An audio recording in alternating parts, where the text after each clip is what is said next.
Hey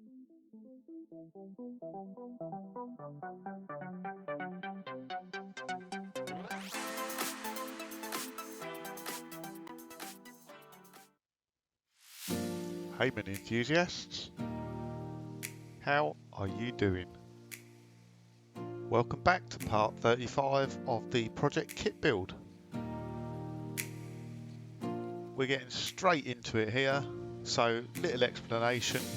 You'd have seen me right at the very start there take off the injection unit, the SPI unit. So you're probably thinking, why would you do that when you put it on? And that was probably a little bit of an oversight on my part.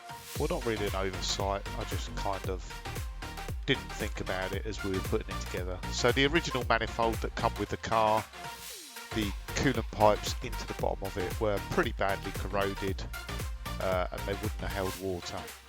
So I remember early on Mark saying to me, was it an issue? And I said, not really, just bypass the cooling part of it, or the heating part. It's not for cooling actually, it's for heating the inlet manifold. Bypass that because it doesn't really need it. It's only really there to improve cold running performance and fuel economy, emissions, that sort of thing. You actually make a little bit more power with a cooler inlet manifold. So yeah, I said just bypass it, blank it off, don't worry, it's not a problem. And then it was one of those sleepless night situations where I woke up in the middle of the night and thought, oh dear, the temperature sensor for the ECU sits in the bottom of that manifold and it relies on water running through that manifold to tell what the temperature is. So that meant we had to get a second-hand SPI manifold that was good and use that. So first part of this is just me replacing that SPI unit with a decent manifold. And I'm sure you might notice a little cat running around there. That's Luna. Lovely little cat. It's scared of the dogs. So Mark has a little rule in his family that every time he buys a new Mini, he has to buy a new pet for Lucy and the kids. So Mark has a zoo. I think he's got 3 dogs, I don't know how many cats, all sorts of animals running around the house. The dogs are quite boisterous, so Luna the cat's scared of the dogs, so tends to hide in the garage.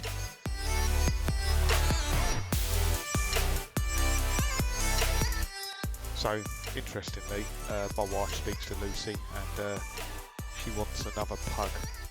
So I think I probably can get another Mini, but it's gonna cost me another dog. So is it worth it? Don't know. What do you reckon, guys?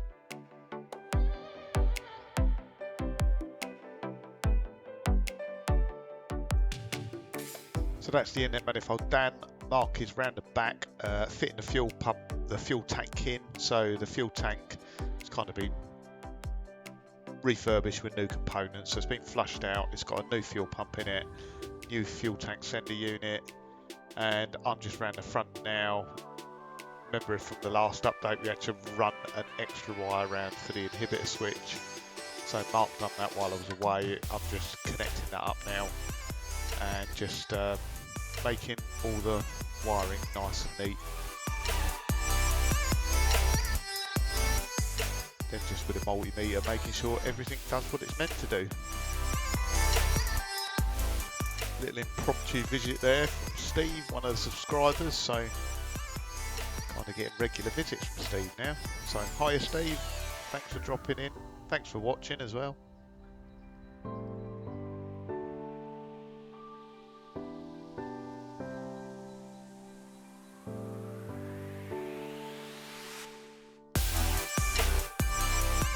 So there's quite a lot going in, or quite a lot going on in this video, so it's a little bit longer this one, but keep tuned in because there's some interesting bits at the end there.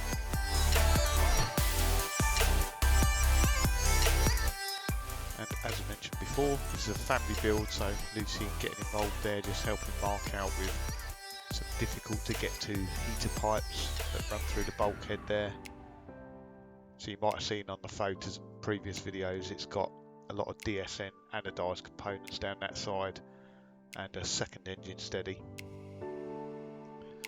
And at the moment I'm just running the brake pipes for the brake master cylinder, which are really difficult to fit on an SPI, because you've got a lot going on that end of the engine above the sort of bell housing or clutch with the ECU in the way, so they take a fairly specific route in the brake pipes.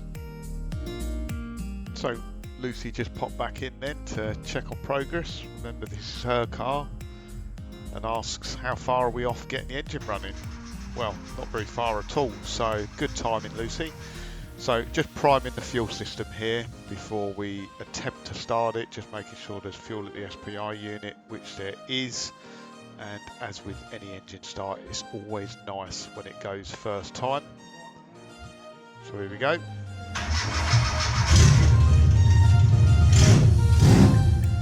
Yeah, it's a little bit loud because it hasn't got the full exhaust system on, so we scared poor Casey there a little bit, but it sounds pretty good.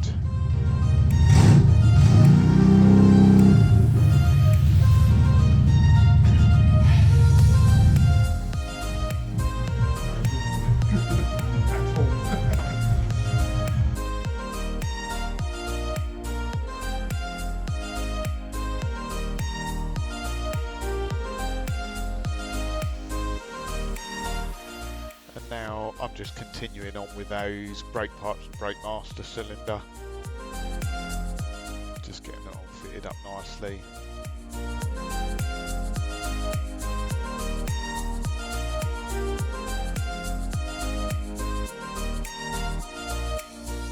And I think Mark had to shoot out for something, can't remember what. So anyway, I'll carry on, and I'm just bleeding the brake fluid at this stage, so a little bit more difficult when there's only one of you, but it's not impossible.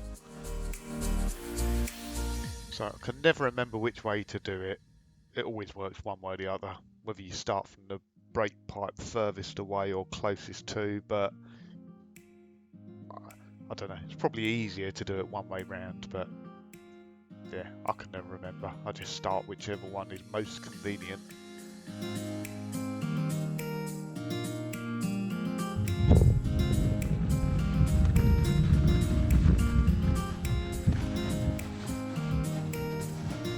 Mark may have made the prettiest brake pipes, but they leaked, so that's a fail.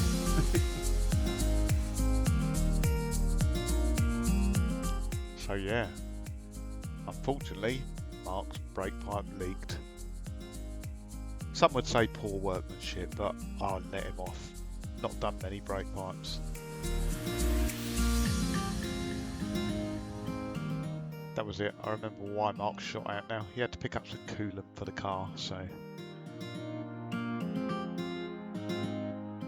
obviously got coolant in the car now. We can run it for a little bit longer. So the plan here is just to get it up on the ramp so we can fit the exhaust and start doing some bits underneath. First thing to do though is get Bolt running. So Bolt hasn't been running for a while, so the battery's flat. It's just been sitting on the ramp there collecting dust. That'd be really nice to get out in Bolt again. Kind of forget the enjoyment, exhilaration and thrill of doing the track days in it. So off the ramp, and this is a first, so this is the first time KITT is being driven.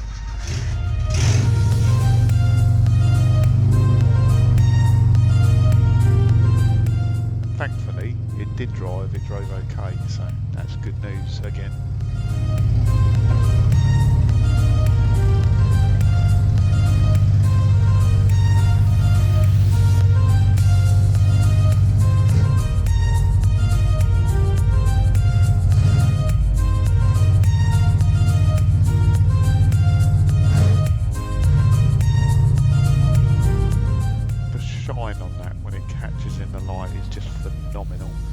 Really nice to get it all cleaned up, because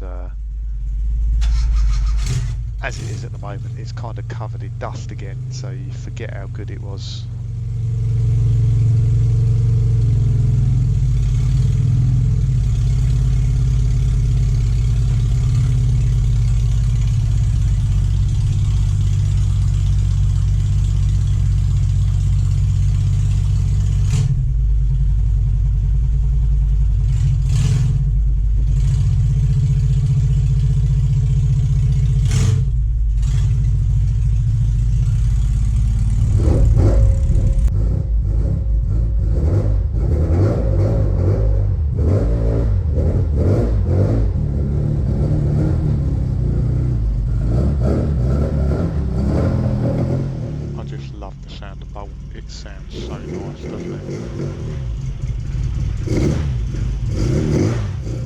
bolt is a track day car, 126 brake horsepower bolt is.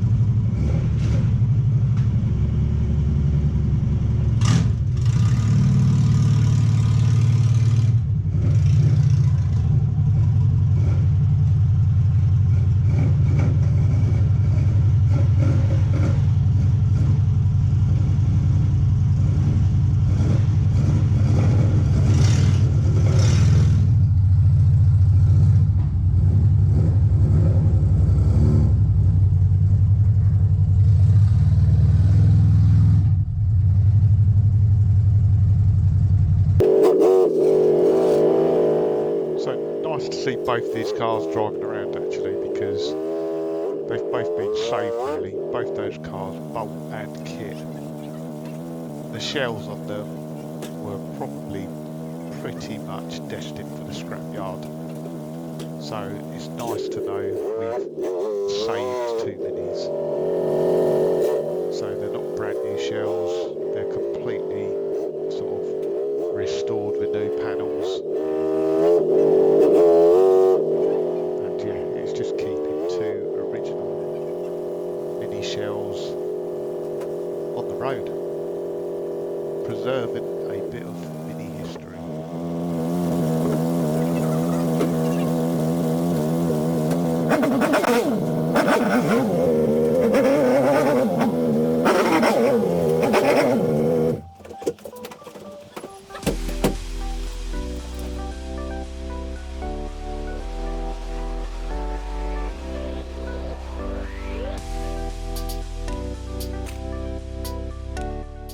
Apologies for the camera angle, it's not great here. And believe it or not, that roof that the camera's sitting on is Bolt's carbon fibre roof, which is black. So the reason it looks white there is literally just all the dust on it.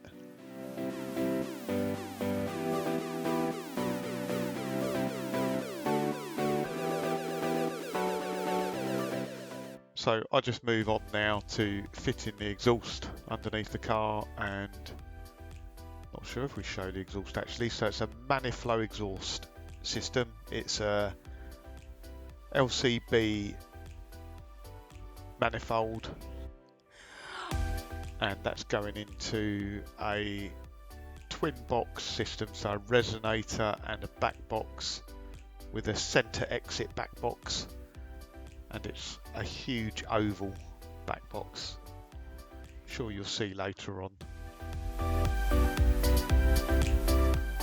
And Mark actually was just taking the radius arm off again on that near side rear, just because one of the rubber seals had not seated properly. So thanks for tuning in guys, that's it for this update, and catch you again next time. Thank you. Bye.